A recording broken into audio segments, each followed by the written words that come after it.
اس ملک کی حفاظت کے لیے بہا دوں گا. اور آپ وہاں پر ڈٹ کے کھڑے ہو گئے.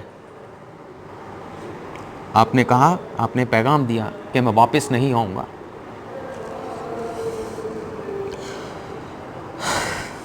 معاف کیجیے گا. تو آپ نے ایک مورچہ سنبھالا اور اس مورچے کے اوپر آپ دشمن کو دیکھتے تھے اور آپ کے ساتھ جو جوان موجود تھے اسے ڈائریکشن دیتے تھے کہ فلاں جگہ کے اوپر دشمن کے اوپر گولہ گراؤ, وہاں پر حملہ کرو, وہاں پر فائرنگ کرو. اور 10 ستمبر کو صبح جب آپ اٹھے, آپ کو باقاعدہ پاک افواج کی جانب سے کہا گیا تھا کہ آپ اپنا کور جو ہے اس سے باہر نہ نکلیں, آپ محتاط رہیں. لیکن آپ نے کہا کہ میں یہاں پر سب سے آگے فرنٹ کے اوپر لڑوں گا, اور یہاں پر جس خندق کے اوپر ٹھہر کر دشمن کا جو ویو ہے وہ میں بہتر طور پر بہتر انداز میں دیکھ کر ایک بہتر کمانڈ جو ہے اپنی اس فوج کی کر سکتا ہوں. لیکن جب آپ اپنی خندق سے نکل کر باہر نکلے تو دشمن کے ٹینک کا ایک گولہ آپ کے کندھے پر آگ پہ لگا اور آپ نے جام شہادت جو ہے وہ نوش کیا. لیکن آپ نے دشمن کو آگے نہیں بڑھنے دیا. دشمن کے ناپاک ارادوں کو آپ نے مکمل نہیں ہونے دیا, بلکہ اسے مٹی میں ملا دیا.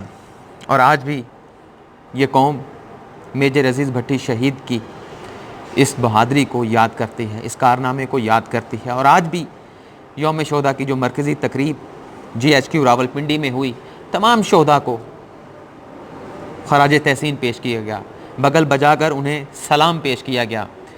ان کے جو والدین تھے, جو رشتہ دار تھے, انہیں خصوصی طور پر وہاں پر مدعو کیا گیا اور ان کی قربانیوں کو سراہا گیا. اور یہ کہا گیا کہ شہداء کی قربانیاں جو ہے آرمی چیف کی جانب سے کبھی رائے گاہ نہیں جائے گی. اور کشمیر کے ایشو کے اوپر بھی آرمی چیف نے ایک مرتبہ پھر یہ پیغام دیا ہے کہ پاکستان کی تکمیل کا ایجنڈا نامکمل ہے, اور وہ ایجنڈا مکمل ہوگا کشمیر کی آزادی کے ساتھ.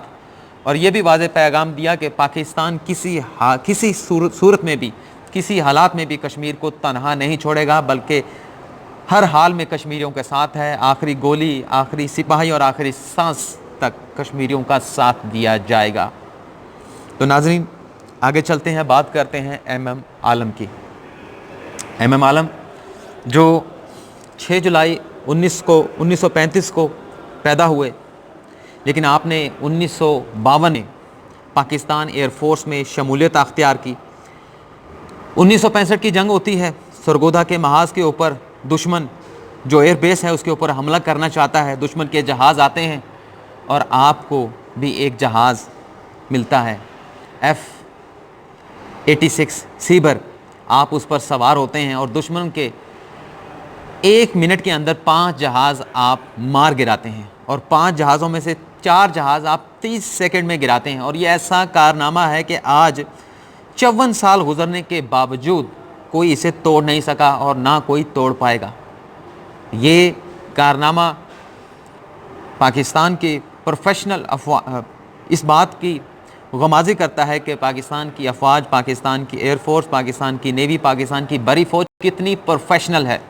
مجموعی طور پر آپ نے اس جنگ کے اندر 1965 کی جنگ کے اوپر سرگودا کا جو ایئر بیس ہے, پاکستان کی جو سرحدیں ہیں, اس کی حفاظت کرتے ہوئے بھارت کے 9 جہازوں کو مار گرایا. 2 جہاز آپ نے بھارت کے ایسے بھی تھے جو آپ نے ڈیمیج کیے, مطلب مار نہیں گرایا لیکن انہیں نقصان پہنچایا, اور وہ بچ نکلنے میں کامیاب ہو گئے ہوں گے. مجھے اس بارے میں کچھ زیادہ علم نہیں, لیکن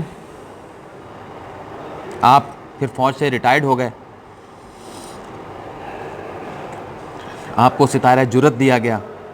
آپ کی اس جرت کو, آپ کے اس کارنامے کو Guinness book of world record میں شامل کیا گیا, جسے کبھی فراموش نہیں کیا جا سکے گا.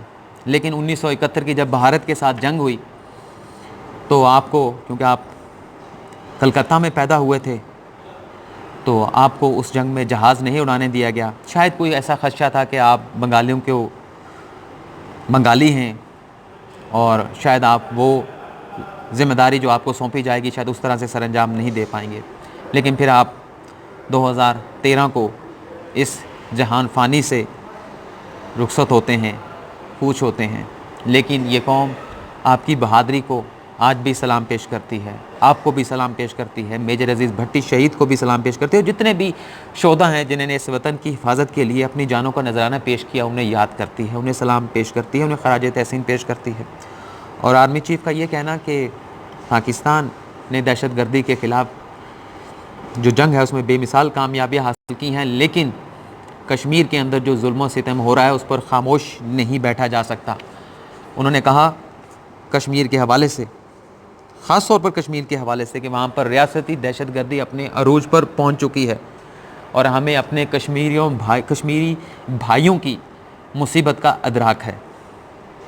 ناظرین، بھارت نے پلوامہ کا ڈرامہ رچایا اور پھر بالا کوٹ کا اس نے ایڈونچر کرنے کی کوشش کی، اور ایک مرتبہ پھر ہماری پاکستان کی فوج نے اور خاص طور پر پاکستان کی فضائیہ نے بھارت کو یہ سبق دے دیا، بلکہ 1965 کا سبق یاد دلایا کہ بھائی بھول جاؤ کہ آپ پاکستان کی پروفیشنل فوج کے اوپر برتری حاصل کر سکتے ہو، یا پاکستان کی سرحدوں کے اوپر آپ کچھ ایسا ویسا کر سکتے ہو جس کا پاکستان دفاع نہ کر سکتا ہو، یا پاکستان کی افواج اس کا جواب نہ دے سکتا ہو۔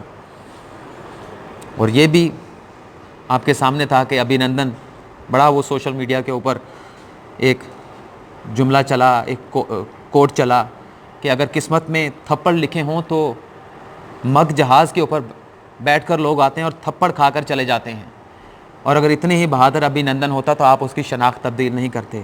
پاکستان ایک عظیم قوم ہے، ایک بہادر قوم ہے۔ پاکستان کی طرف دیکھنے والی ہر میلی آنکھ کو جو ہے وہ پھوڑ دیا جائے گا، نکال دیا جائے گا۔